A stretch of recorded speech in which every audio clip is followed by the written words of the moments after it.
Let's see. Okay. Okay. Thank you guys all for dialing in. I apologize for running late. I work in Newark and I do these over at Nemours, so sometimes I mistime the trip back. So the topic of today's grant training workshop is you submitted your grant, you got your grant reviews, and now what? Now, I am focusing this presentation largely on how do you look at reviews from mostly R awards, maybe F awards from the National Institutes of Health, but some of the things that I'm going to be talking about later in regard to how to handle your reviews are probably applicable for a large variety of grant agencies. And as usual, I have nobody in this room, so I don't have any personal feedback. So I apologize in advance for being a little stiff, but also since I have no cues about when to stop, please feel free to break in if anything doesn't make sense to you. So now you got your grant reviews, now what? So the first thing that I am going to be talking about this for folks who have very little familiarity with the NIH. And that NIH scoring systems have changed over the years. I've been doing this for about 25 years, and they've changed quite a bit since then. But in the end, when you get your score from an NIH grant, the main and most important number is the impact. The impact number, which is what you get when you log into ERA Commons. Like, for instance, I have a grant that's pending for June review. I just got an email from the scientific review administrator who said that my grant is assigned to a study section. The study section is going to meet, I think it was like June 20th, and that within 3 business days that I can log into ERA Commons to check my score. And what the score I will be given is on an impact scale. Now, the impact scale is 10 to 90, with 10 being perfect and 9 being the worst possible. And to get a 90 on a grant, it means that your reviewers basically said your application had no virtues. Now, I think I mentioned this in some of the earlier workshops, but impact factor is calculated by, as you consider how a grant is reviewed, your grant gets assigned to a study section, it is reviewed by the study section, and the primary reviewers are 3 assigned reviewers, usually 3, occasionally 4, almost never 2. Each reviewer will give the score an impact score of 1 to 9. Those are the final grant scores. Now, those scores are due usually 2 to 3 days prior to the study section meeting. These scores are averaged. And then the grants whose average of those 3 reviews is in the top 50% are automatically going to be discussed in the open study section meeting. A standard standing study section maybe has 20 to 25 members, and that each grant that is discussed, it is basically presented by one reviewer, and the other 2 reviewers either concur or give other opinions about the grant. That those 3 members have a discussion to come to some kind of a consensus. Sometimes they all will come up with the same score. Sometimes one person will think it's fabulous and give it a 1, and another person will say it's good, but it's not fabulous and give it a 2 or a 3. Less frequently, you'll have one reviewer who loves the grant, another reviewer that hates the grant.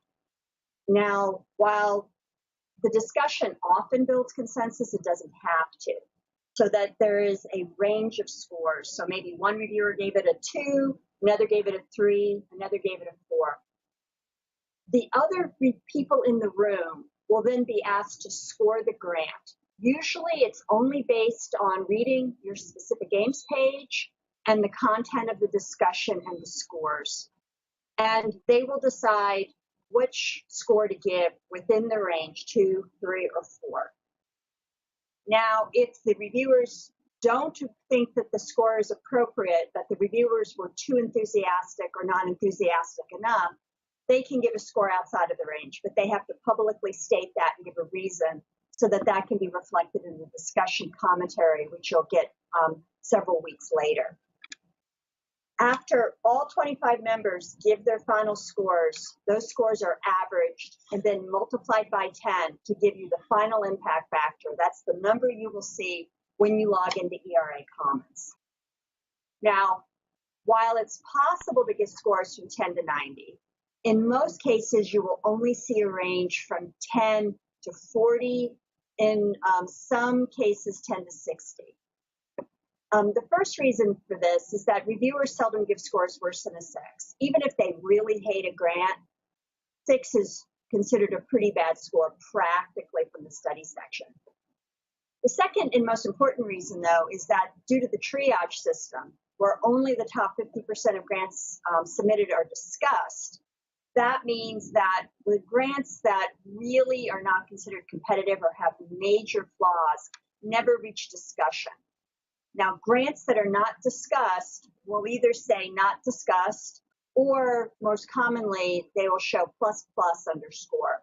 This means that they weren't discussed, you did not get an impact number, and that your grant is not going to be considered any further. You will still, in 2 weeks to a month, get the reviews of the 3 reviewers, so you will have a general idea of what those reviewers thought of your grant, but you will not have the extra paragraph, which is the discussion commentary.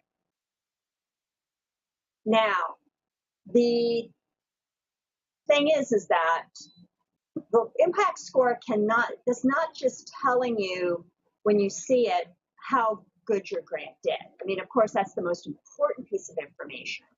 But it also will tell you whether or not the score was consensus or if there was a wide range of opinions of your grant. And the reason is that because of the way the system works, if your score ends in a 0, in other words, a 10, a 20, a 30, etc., that means all 3 of your reviewers were in complete agreement and that they convinced the non-assigned members of the study section that your application was strong or wasn't strong. So if you get your score back and you get a 20, that means that that very likely means that all 3 reviewers gave it a 2 and that they had good arguments to do so, and the other people on the panel who did not read your full application were convinced of those arguments. So that can be somewhat useful. Let's say, though, your score was a 17.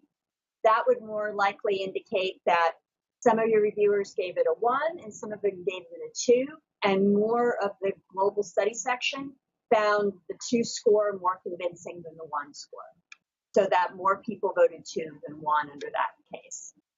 Now, one thing that's very important, though, is that it doesn't generally tell you is what your chances of being funded are. That, of course, if you get a 4 or a 5, your chances of being funded are quite low. If you get a 1, your chances of being funded are quite high. A 10, your chances of being funded are quite high. 40 or 50, they're quite low. However, it really doesn't tell you the chances of being funded. And that's because NIH, going to the next slide. That's because NIH does not use the raw impact score in their funding decisions. They generally use a percentile, which is that important number for most NIH funding decisions. And the percentile is a measure of how your grant stacks up against the competition.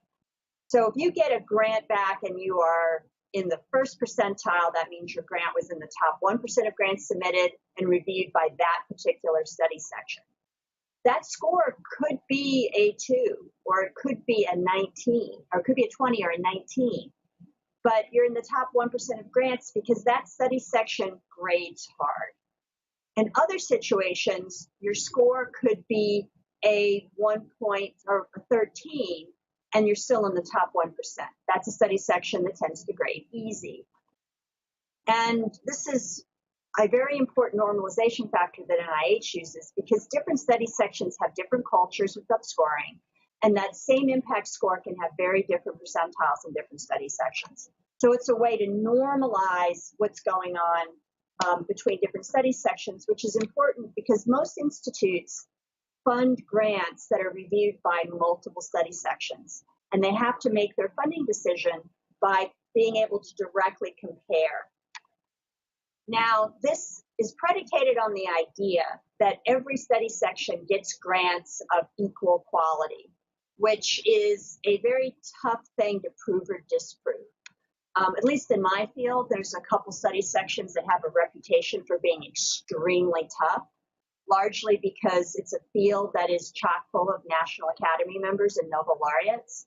So you're competing against those folks when you're going into the study section, while other study sections may see very few grants from National Academy members or Nobel laureates. However, NIH attempted to do a study looking at grant quality by taking a whole bunch of grants that were given good scores by a number of study sections and poor scores by another group. And they had experienced reviewers go back and re-review these grants.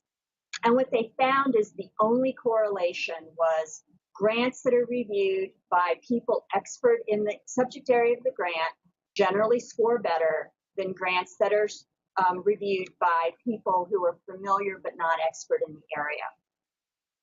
So that in the end, they just have to take the assumption that each study section gets the same population of grants that have the same overall quality. Now, this is not calculated, though, in a particular study section meeting. So the typical study section reviews anywhere between 80 and 120 grants over a 2-day period. And that you might be the best grant in that study section, but still only have a score that's 4th percentile. And the reason is that while they can't really compare quality between study sections, they can certainly compare grant quality between study section meetings of the same study section. And the reason is that these are the same reviewers. Study sections have a roster of permanent members, and they also have a set of regular people who come in ad hoc. And you have the same people reviewing grants. Sometimes they will get a lot of really high quality grants to review. The next study section meeting, 4 months later, they won't get as many high quality grants.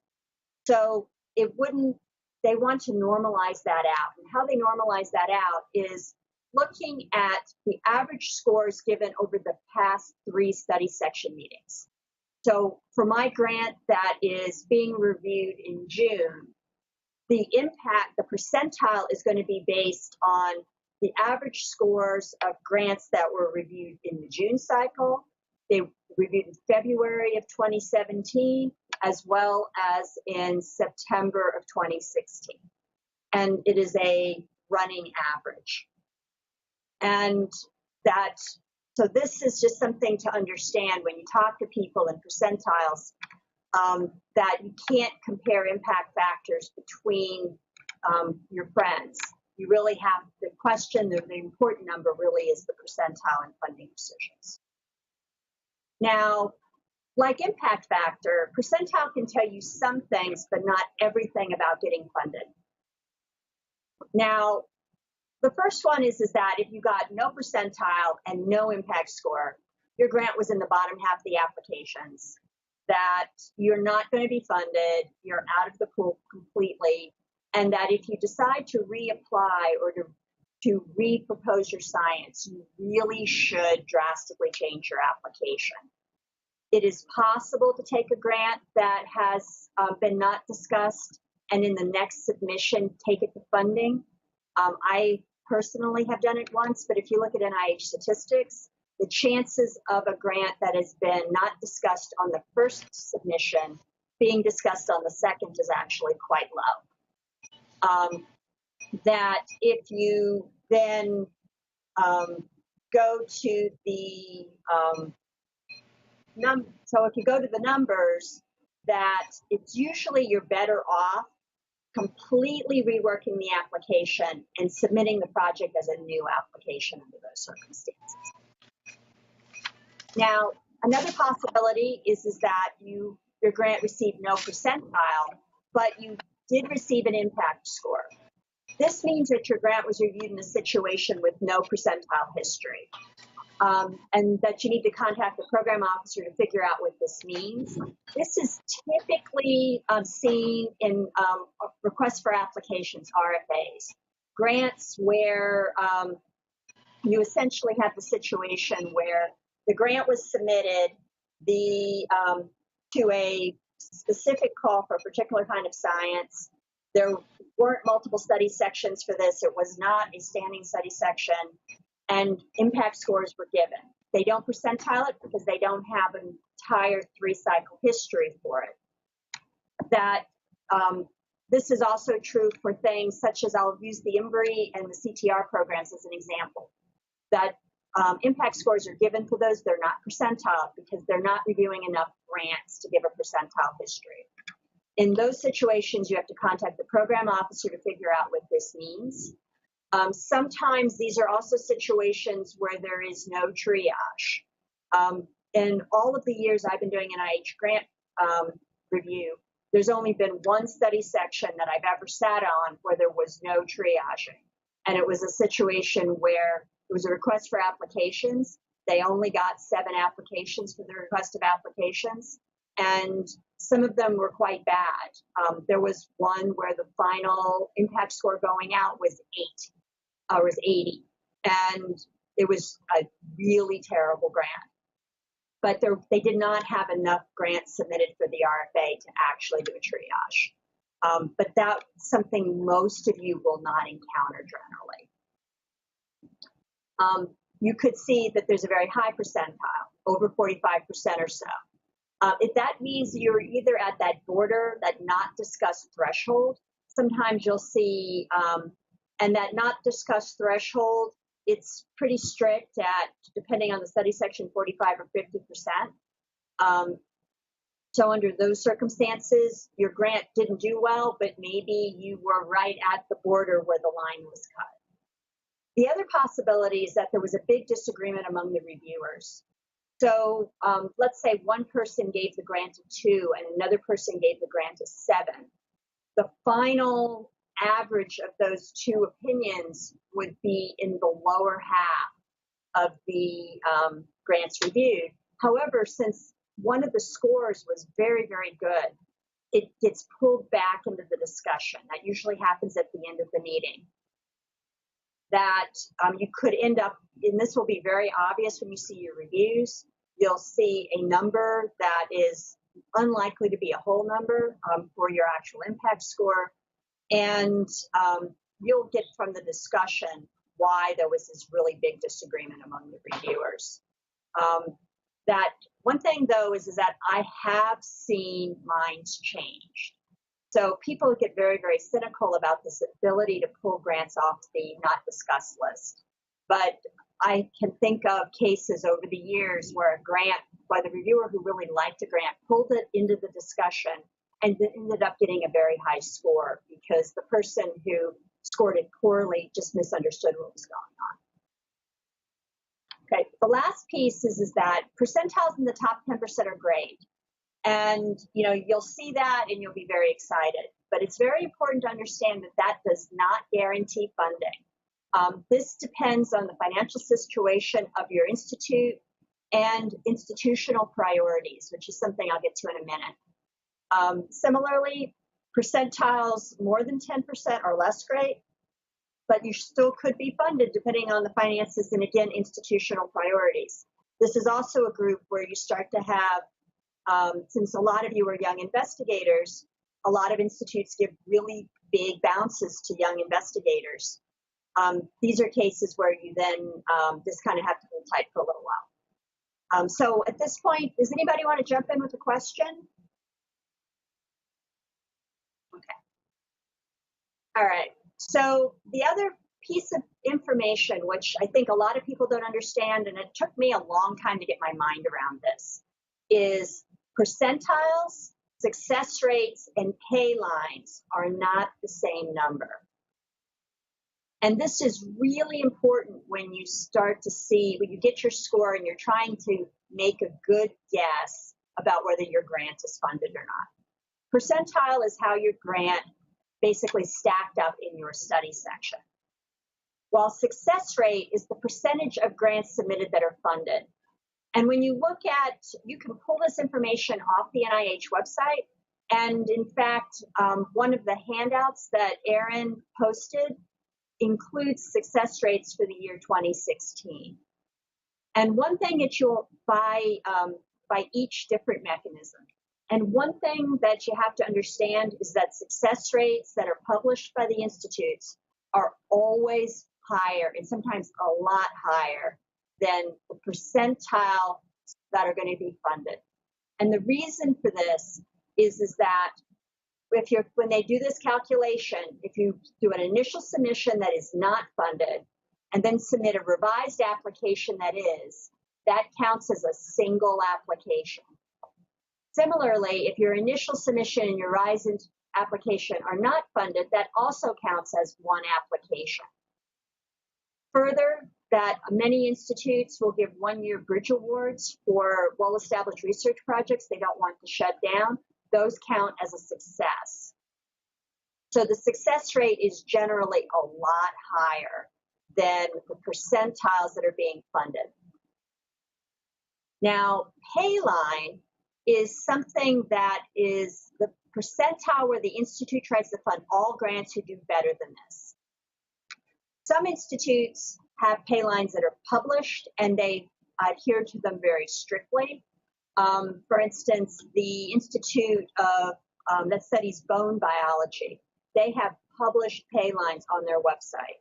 And if your grant scores is assigned to that institute, it scores better than that number, they are guaranteeing to fund it. In contrast, my funding comes from the National Line Institute. They do not publicly give any pay line information. And the reason the National Line Institute does not is that they want more flexibility in deciding funding. That because the percentiles are guidance, they are not in stone that they must fund a grant with a good pay line or with a good percentile. And because of this, it's possible for grants with worse percentiles than other non-funded grants to be funded due to institutional priorities. Another reason is that if there are too many grants in an area scoring well, this happened at the National Eye Institute. There was a study section meeting where every single top scientist in a single field ended up submitting applications. So that all of the top scoring grants in that study section were in a single sub-area of a sub-area. And they just couldn't fund only grants in that particular area. They have to spread the money out so that they have a well-balanced portfolio bringing science in an area forward. They can't just fund grants in, and I think this was a corneal herpes virus. These were all corneal herpes virus infection grants, an important area, but they can't just fund grants in that area. They have to fund grants in all diseases of the eye. Another reason is young investigator status, that if you have young investigator status or particularly early stage investigator status, where you are only a certain number of years out of your original degrees, those grants definitely get a big boost in funding. Also, if the institute feels that there's an area that is really, really important that they don't get grants in, and somebody submits a grant that gets scored, it's possible for a grant that has a way worse score than others to be funded because it's so important to the institute to start funding grants in that particular area. So a lot of what you're going to be seeing when you log into ERA Commons and see these initial scores is going to be somewhat guesswork. It's going to be somewhat rumor, like you'll know that, oh, my friend got their grant funded with this percentile. However, there's a lot of vagaries in the process and there's still no guarantees. So Any question about percentile success rates and pay lines? Okay. All right. So essentially, for most study sections, within 2 or 3 days after the study section meets, you're going to get your initial scores. And you're going to look at those scores and you're going to try to figure out what's going on. And unfortunately, you don't really have enough information. You can be happy or unhappy, but you're not going to really have a lot of information. It's also premature to contact anybody at the NIH about your score. And the reason is that they're not going to want to talk to you until they have the reviews in front of them to read. Because it's not just about the score, it's about the program officers reading the reviews and really making judgment calls about which grants they want to recommend for funding or not based on that information. All right, but 2 to 3 weeks later, you'll get an email saying your reviews are available through ERA Commons. Now what? So you go into ERA Commons, you download your reviews. Now, the first thing that I want to emphasize is that you're likely to read these reviews and feel that you're not really getting any information about why you got the score you did. And the reason for this is that you have to understand, while the grant reviews are available to you to look at, they are not written to you as the applicant. They are not intended to help you improve your application. They are only intended to help program officers decide which grants to be funded. Program officers want information about whether this is going to move the field forward, whether the science is good quality, whether there's really good reasons that this grant is important. And in fact, this was a change from when they did reinventing peer review, I guess now 7 or 8 years ago, that grant reviewers are actively discouraged from giving any information that could be perceived as mentoring you about improving your application. There is a box on the review box that says any other comments for the applicant. And I have used that box as a reviewer to, for instance, tell a young investigator, you really need to get somebody to proofread your grants, that there's these issues with grantsmanship. But those comments are not supposed to be in the main review. And I actually am fairly sure that very often they are deleted by program, even when those mentoring comments are given. So you're going to likely need help to read between the lines about what your grants reviews mean. Now, the other thing is that you get your reviews back and you're going to see a mixture of positive comments and negative comments, even if your grant is scored well. However, if you clearly didn't get a score that was fundable, or particularly if you were not discussed, the thing that I want to say to you, you will grieve over a bad score review. And when I say grieve, I really mean that, that you will, and before you can do anything productive with this grant or even move forward, you're going to need to progress through the stages of grief. And what I personally do is that I know what my score is, so I've had a week or two to process that. Then I start reading the reviews, and I usually just skim them, particularly if they're negative, because at least my first reaction is to be either really depressed or more particularly really angry, that you can't do anything productive when you're angry. And that what I typically do is that I glance through them and then I set them aside for at least a couple days, often a couple weeks, one time a whole month, before I settled down and was able to actually logically go through these reviews and process them. Now, it's important to get experienced grant reviewers from your institution or field to help you read between the lines. One thing that I can't emphasize enough, you must not contact members of the study section that reviewed your grant. That is forbidden. If you do contact a study section member that reviewed your grant, they are obligated to report you to the NIH, and you are subject to sanctions for doing these things. So the best people to do this are folks who've either been on the study section before or senior investigators in your field.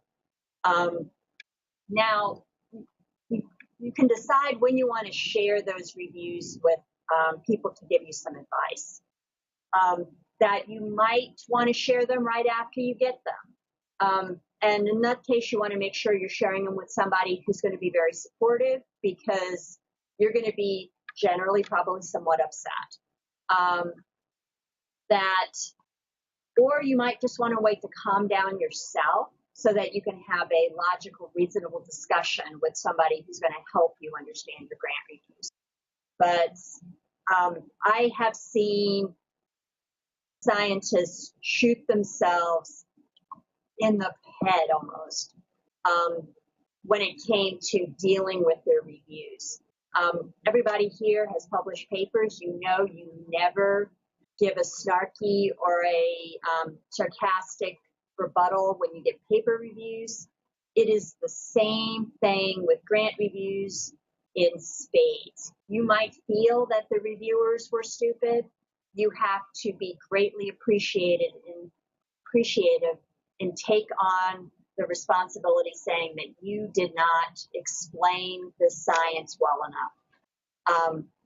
I clearly remember a case where there was a young investigator who got a score that missed the pay line probably by about 5 percentiles or so, and was given an extensive set of reviews and was basically in a situation of resubmitting. And instead of just doing the revisions requested and resubmitting it politely, they decided to flame the reviewers and basically say how unreasonable and incompetent the reviewers were for this grant. And I actually ended up being a reviewer of the second submission and not the first. And even though I did not review the grant the first time, personally, I was very, very turned off at this reaction. And the comment of the study section was simply, you know, this person really should have had a mentor read this rebuttal before submitting it. And since they didn't address the comments, they actually got a worse score on their resubmission than they did the first time. This was a situation where the study section probably would have given it a great score if they had just revised it based on it. Now, this are all the information you can get from your figuring it out yourself, as well as looking at colleagues. Now, the last place that you can get important information is having a discussion with your program officer. Under these circumstances, it can be really, especially if you know you have to resubmit, it can be really helpful to discuss the comments with your program officer once you understand them. It is really important, though, that you are completely calm and professional when you have that contact with the program officer. You don't want to call the program officer to understand the reviews immediately. Now, sometimes the program officer either can't or won't give you any insight.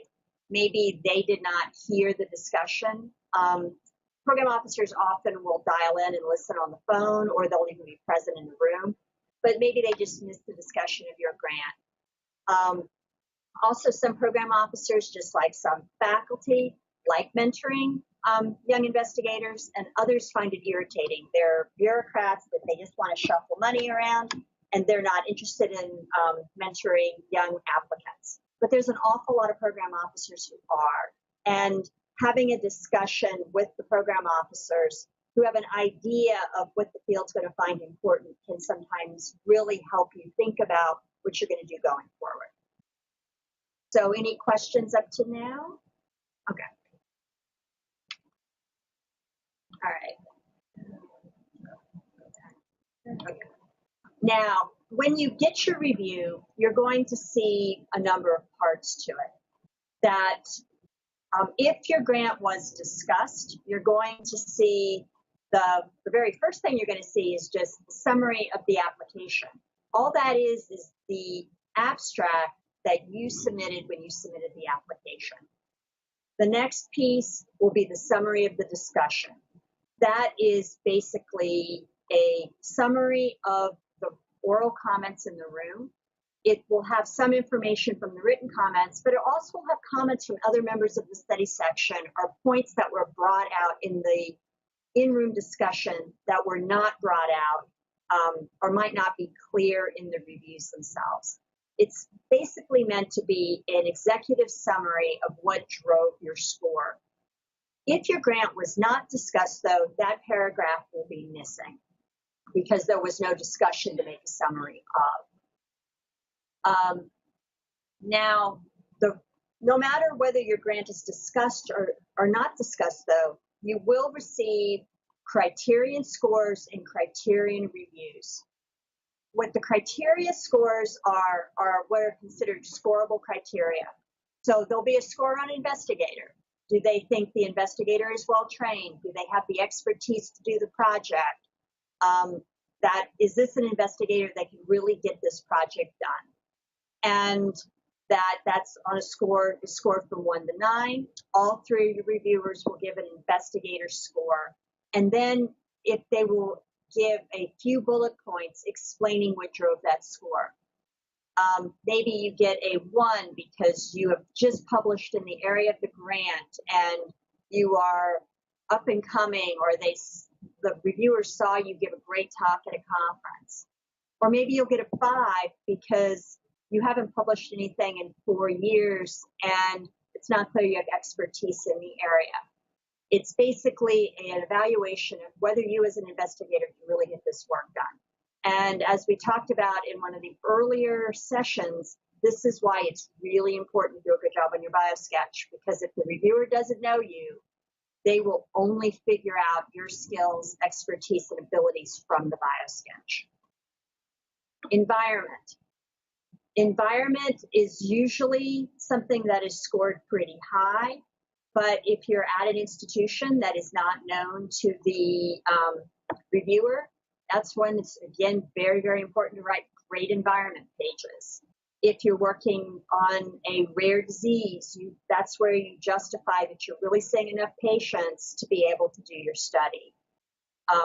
That most of us who are in the CTR network, we really have to do in-depth environment pages because the reviewer's just not going to know what's available to us scientifically.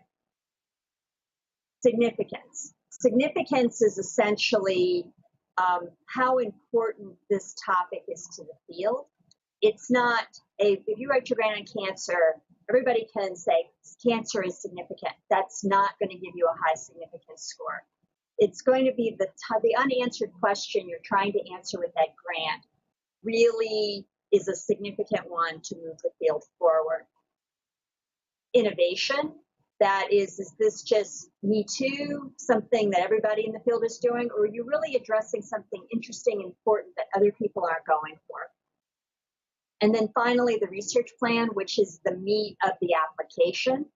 You will also see a paragraph for overall impact.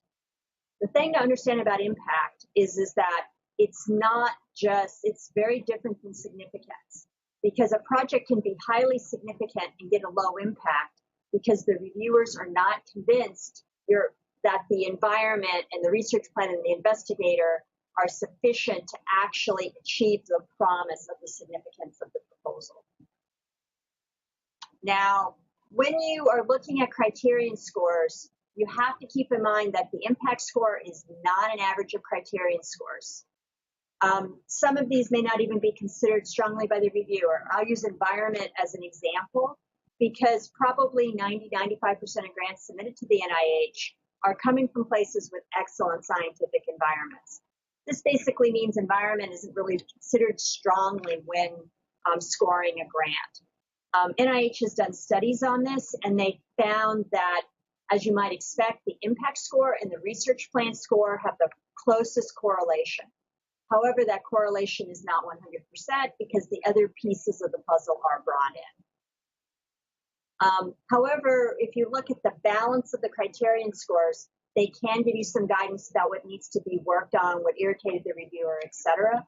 This can be really important if you have gotten reviews back from an F award, one of these either pre-doctoral or postdoctoral training grants, or even a K award, because under those grants, the research plan is only maybe 30 or 40% of the criteria.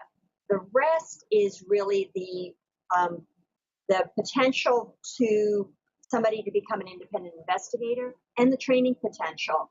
And there are separate criteria scores in an F award for those topics. So you can really see maybe they loved your research plan, but they feel the training potential is not good because it's just what you've been doing for the past 10 years. Or that they're convinced that that the training potential is fabulous, but the research plan is not strong. This gives you some feedback about what parts of a resubmission you need to work on. Now, one thing that you should understand about this is that the written comments, again, as I said, they are not written to you. They are not written as paragraphs, and they're just very, very abrupt bullet points. It'll say, great, great problem, strong preliminary data, that strong experimental plan, but the negatives could be that preliminary data for this particular experiment is weak, or that they don't really adequately give a pitfall for this difficult to do technique, or so forth and so on. Now, they are supposed to explain criteria and impact scores, but again, keep in mind, they're written they are written at a 40,000 foot scale. They're meant to be big picture critiques. They're not talking about the details. And probably the most frustrating thing to applicants, they may or may not tell you what the biggest issue with the grant was. They're simply there to justify the score. That it might seem that the critiques are minor stuff, but then you get a terrible score. And it can be very hard to understand why are they picking on all these little details. And this is the situation where I don't understand why my score was low. They only pick on the little things. And that's a very good indication of the ideas that they're just not that into you. There's an article that is in the set of auxiliary information that Erin has uploaded for you. But what it really means is that the reviewers thought the science was fine, but that the problem was not interesting to them. It was just kind of blah. Now, this can happen in two situations. It can happen as if your reviewers are not in your area or sort of miss the point about why what you were studying was important. And in those situations, you need to, first really be brutally honest. Maybe the question really is trivial. You need to have some really frank discussions with mentors and colleagues about whether or not the scientific problem you're studying is really important. Is it ever going to excite anybody? Under that circumstance, you really need to reevaluate your direction. However, it also can happen that you really just need to concentrate on reframing your scientific question more than concentrating on those concrete comments. That this can happen if you just didn't write it well enough. You didn't make your point about why this is an important issue. It could be that the grant was submitted to the wrong mechanism or reviewed by the wrong study section. That essentially it could be that your reviewers are just not expert enough in your area to really see why this grant is so important. But this is also a place where this can actually benefit you. If you really, really sell the importance of it, it can also really inspire somebody from out of area to say, this is so cool. And they might miss, like if you made a technical mistake, they might miss that because they're not a technical expert, but they can be really, really excited about somebody studying something they've always wondered about. So this is just if it's really that they're just not into you, and you really do have an interesting problem, you should really sit down and get out of your own head and think about it. If you, like in my field, I study eye diseases. Can I write my grant in such a way to really make somebody excited who studies the liver, really bring out why this is an interesting and cool scientific problem? Because if you can do that successfully, you're likely to be able to get field-specific experts that are just not in your exact area to also be excited. And now, in the end, you really need to make this decision, should you resubmit, that you've gotten reviews, you're not going to get funded, it looks like. The things to keep in mind is that you'll never get money for your research if you stop submitting grants. When I see people in my field who have essentially decided not to be research scientists anymore, the first indication is that they've just stopped submitting grants. Now, so a lot of being successful as a scientist is just getting back up on the horse and going for it again. And it can be extremely painful. Believe me, I have gotten some really brutal grant reviews. I've also gotten some great grant reviews, and that's why I'm sitting here right now. But you just have to be persistent and also be willing to take criticism and constructive criticism and change the way you're going things. Now, one of the things, though, that you do in that same light, you have to avoid what I call Wile E. Coyote syndrome. Those of you who have watched Roadrunner cartoons, remember that the Roadrunner's always, the Coyote's always trying to get the Roadrunner. And he can come up with some extremely creative and wonderful ideas that should work, but they fail for reasons that are beyond his control. And he never tries the idea again. So it's really important not to give up on great ideas because they fail due to a need for further refinement. Maybe you needed more preliminary data. In that case, apply for a shovel-ready grant from CPR. But also maybe you just need to read the reviews and work out the criticisms and figure out ways to address people's criticisms of your idea. However, you also need to know when it's time to make a pivot on what you're actually studying. Is that, and this really is, are you working on something that anybody will find exciting? Or are you just doing sort of run-of-the-mill science that isn't really going to move the field in any significant way? And this is a case where you have to be very, very brutally honest. But in the end, you have to decide, should you rework your ideas drastically and send in that new application instead of a resubmission? Generally, a rule of thumb is that if your grant is scored and discussed and the critiques seem directly addressable, you absolutely should resubmit. The success rate of resubmitted grants is very, very good. However, if your grant is not discussed, in other words, it was in the bottom half of that study section, you really need to think about this very, very carefully. That if you look at the numbers from NIH, that a grant that is not discussed, actually improving enough to be funded on the resubmission, that happens very, very rarely. It's only a very few % of the time. So you really need to think about, is that your best strategy? Now, I personally did that once. I had a not discussed grant that I reworked drastically and sent it back in as a revised application, and I did get it funded. However, that is statistically unlikely, and very often you are better off just reworking the grant, giving it a new title, and submitting it as a new application.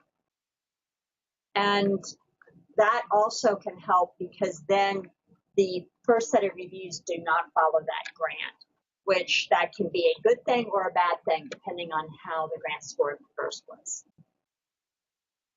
Okay, so some tips so is everybody good with this, or do I have any questions? Okay, so I want to give you some just tips from thinking about your revised applications. As I said earlier, do not give snarky responses to the reviewer comments. If that reviewer missed information, it's most likely that you did not write a clear application. That there are people who are in the world and they're just dense and they're never going to get your ideas how many times you explain it. However, that in the end, you have to not think about it that way. You have to write things explicitly so that non-expert reviewers can understand your science. In fact, in the study section where my grants go, the SRO tends to give the grant to 2 experts and 1 person who's an NIH-funded research scientist in my general area who is not an expert, so that there's a breadth of opinions. Now, try to address every prior reviewer comment, negative comment, explicitly if possible. Also, thank the reviewers for their positive comments. That you don't need to agree with everything they say, but the reviewer will be irritated if you just blow off what they're saying. These are generally very accomplished people. Most NIH study sections, all of the reviewers are going to be associate professor and higher, and at least at the time they were appointed to the study section, they had current R01 funding. So you can't just discount them. These typically are the most successful people in the field at that moment. Now, you cannot go in there feeling that the reviewers were stupid for missing the point. You really do need to acknowledge you might have done a poor job of presenting your ideas. Now, the other thing that I think scientists at all levels have trouble with is that they present a set of information and they expect another person to come to the same conclusions from that information in a very short period of time. But they forget that they came to the conclusions from that information over months or years. So you cannot just present data and expect people to come to that same conclusion. You have to walk them logically to how you came to your conclusion. And this is a big reason why reviewers don't feel hypotheses are solid, because the grant does not walk the reviewer through the reasoning for the hypothesis. Okay, some other things is that I mentioned it before, but I can't emphasize this enough. Do not ever write a rebuttal while angry. That if you go in there angry and you are you are very, very aggressive about it, you will not get a good hearing in the review. This is that you should be respectful and professional. And it's really hard to remember this when you're seeing your reviews, but keep in mind that grant reviewers they probably don't even make minimum wage for this, because they're given a very modest honoraria. I think it's $200 or $300 for doing the grant review. They're given 10 grants to review. They have to write rebuttals. They're doing it on top of their day job. In the end, push comes to shove, if you count travel time and everything else, they're probably not making minimum wage here for how much effort they put into each study section meeting. And this means that if you do a rude rebuttal, you're going to make the reviewer feel uncharitable towards you. And as I said, even if they weren't a primary reviewer, that they will take the side of the reviewer, not your side, probably, if you're rude. Another thing is that make sure you obtain new, recently dated copies of letters of collaboration for your proposal when you resubmit. This is important because you want to make sure that the reviewers feel that those collaborations are really, really fresh. And this is something that I've seen people do this as a mistake, that it can really hurt if you don't have new letters of collaboration in your application. And overall, you have to respect that process of grant review. It really, I understand it might not always be fair, but it really is the fairest way that's available to identify the best science. You're basically getting evaluated by top people in the area who really know that work very deeply. Now, one thing that the community tends to assume reviewer bias. it's really easy to say, oh, the reviewers didn't like my grant because they're trying to out to get me, or they're biased against this science. I'm not saying it's never happens, but after all my service on study sections, I've maybe only seen one instance over 20 years that maybe was attributable to that. In most of the cases, if you got bad grant reviews, you either didn't make your arguments well enough, didn't have enough preliminary data, i.e. you just wrote a crappy grant. And you really need to learn from that. And one part about thinking about reviewer bias, think about especially if you're a young scientist, think 10, 15 years from now. Would you really do something unethical to sabotage good science or to help a colleague you go drinking with at conferences, basically give grant reviews or give scores that aren't justified? I mean, would you personally violate your personal and professional ethics for this? And I think the answer is probably no. And that's how senior people in the field feel as well. With that, I think I've covered pretty much everything. The one thing that I will talk about, which I thought I had a slide for, but I didn't see it in the slide deck, is at some point after you get your grant reviews back, you will want to contact your program officer that's in charge of making the funding decisions to get an idea is what is your chances of getting funded? Do you need to make a resubmission? Or to get some insight into how to change your application if you're not being funded. Just a couple things you need to understand about this is that do not cold call program officers at the NIH. That also, though, do not expect to get a straight answer from them by email. The reason you don't cold call them is that they are dealing with hundreds of applicants. They will want to be prepared to know what to tell you, basically, to get your grant out, to get your scores out, and to be able to think about what they're going to say to you in relationship to the grant. So if you send them an email asking for an appointment for a phone call, that gives the program officer the opportunity to collect that information and be ready to talk to you from a source of information. Now, very often in this phone call, they'll say, oh yeah, your score's great. I'm going to recommend you for funding, or it looks good. Sometimes they'll be kind of vague because let's say we were under continuing resolution up until a couple weeks ago. They really didn't know which grants they were going to be able to fund for sure up until the time the award letters were written because of this issue with uncertainties of the NIH budget. This is also why a program officer will never give you a straight answer about whether a grant is going to be funded by email.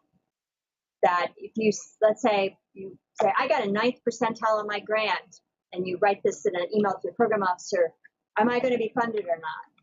If they say yes or no, they're basically representatives of the U.S. government, and that yes basically means that they're almost making a promise from the U.S. government, and they can't do it because they recommend for funding, but that recommendation has to go through a secondary review of the Board of Scientific Counselors, and then that recommendation gets signed off by their institute. Also, especially with all the volatility in the NIH budget right now, they just won't know whether or not there is going to be money. And particularly right now, the volatility is so much compared to the differences between congressional and presidential budgets that they won't tell you that directly. But they will on the phone say leading comments like, oh, I think you should be okay. I don't think you need to resubmit, or this is on the line. Maybe you should consider a resubmission, but it looks hopeful, or well, that this is in the gray area. You know, we might be able to fund it if money shows up. Those are situations where you're going to want to start preparing your resubmission application. Or the last one is, yes, you absolutely need to resubmit. This is not going to be paid on this round. Also make sure you stay really, really polite and respectful for the program officer, even if they're having a bad day and are snarky to you, because you want the program officer to be on your side. You don't want to annoy them. The program officers are the ones that recommend grants for the IDEA state funding boosts. That actually takes a lot of work for them to propose a grant for bridge funding through the IDEA program. This is also the person who might recommend a grant for your bridge funding if it's a competing renewal. That if they want to help you, they can. If you make them really, really annoyed and they just have to follow the guidelines, that you might not get as much help from them. So polite and professional is definitely the end of the story for this. So that is the last thing I'm going to say. And if there's any questions overall, I'd be happy to entertain them. So, any questions for anybody? I see that there's a bunch of people who've been on, and if you want to just unmute your microphones, I'd be happy to talk to you or have a discussion. Or if any of you want to, have a discussion about things in another venue, that would be fine with me too. You can just shoot me an email.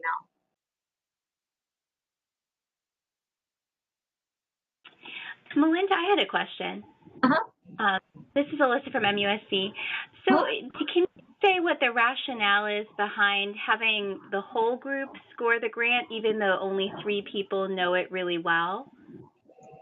I am not 100% sure, but I think some of it is the concept of spreading the blame, I think. And I'll just use as an example, I have a friend of mine who teaches anatomy to medical school students in DC. And it turns out that an awful lot of the medical school students are either dating or related to DC attorneys. And they were having a problem where that the anatomy professors kept getting sued by their students because they had access to so much pro bono legal help that if a student didn't like a grade, they would actually file suit in court about their anatomy grades. So what they started doing was that there's no longer a single professor for anatomy. The grades in anatomy are given as a group from the entire anatomy department, so that no single professor is the point of those lawsuits. And it's a way to protect themselves. I don't know if that is why, but to me, it's somewhat of an analogous situation. To be a little bit more serious, I think some of it is also related to it actually helps balance out potential bias. The thing that I have seen is that you have a grant reviewed by 3 people. They'll give it a fabulous score, and then all 3 people will give a litany of weaknesses of the grant. And the other people in the room will be like, whoa, whoa, whoa, whoa, whoa. You guys are saying this grant is God's gift, and now you've just told us about all these major flaws. Your scoring is completely unreasonable. And the rest of the study section will rebel against the recommendations of the 3 assigned reviewers. I have absolutely seen that happen in study sections. It also is a way to, if there is a discussion where one reviewer thinks this is absolutely groundbreaking and important, and another reviewer says this sucks. And it happens very rarely, like 100 grants in a study section, maybe 1 or 2, you'll have one reviewer feel this is a best grant I've read, and the other reviewer says this is serious suckitude. So you'll have your 3 reviewers be like a 1, a 3, and a 7. And the 1 and the 7 aren't budging. And the 3 is sort of like in the middle. That all of the reviewers are going to give their opinions. They're going to justify why they feel where it is. Now, it could be that they think that the person who gave that, after that discussion, the person that gave the 1 is a Pollyanna and is completely wrong, then those scores will score high. I've also seen situations where the person giving the bad score sounds somewhat unhinged when they are talking about it. Maybe it's just something that really drives them nuts, or it's a pet peeve, and they can't articulate why they feel the grant is such a poison pill, and people will score much closer to the 1. So it's definitely a case that it balances out those sorts of biases. So I think that's probably the nicer answer than the first answer I gave, because I have seen it matter. That's helpful to know. So, sometimes it's just like, all right, 3 reviewers, they all loved it. They all gave it a 2. You're like, yeah, sounds like a 2. I'm convinced. I give it a 2. And the person will get a 20 on their grant score and things go forward. It's really the situations where there's also the calibration issue, because one of the things that I didn't mention is that, think about this, the study section percentiles, which are scoring how grant funding is determined, they're based on running from 3 separate study section meetings. Sometimes a study section will get to the point where they start to compress all their scores, where a third of their grants will score 1 and 2. And that basically is a really bad situation, because it basically doesn't give the program officer much guidance in which grants are good or bad. And study sections like that go through what's called a recalibration exercise, where all the scores from prior years are thrown out, and that the score, and they will start again with the running average. And it's this very painful process where each grant score is highly critiqued to make sure that the scores are being adequately spread.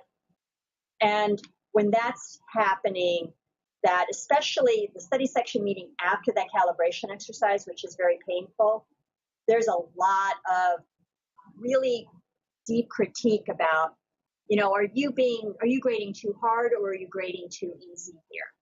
And it really helps balance this out about, and I think it's really important. Like, I'm on a study section for a small foundation where we meet once a year, and there are definitely people, and we're reviewing like small summer fellowships for medical students.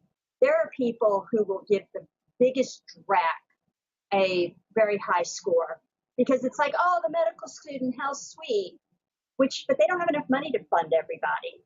And so what you end up with, if you get somebody who's got 3 of those uncaring reviewers, they basically get funded when their science didn't require or didn't justify it. And I can definitely see that that's a problem when especially at this small foundation I reviewed for. You have any other questions?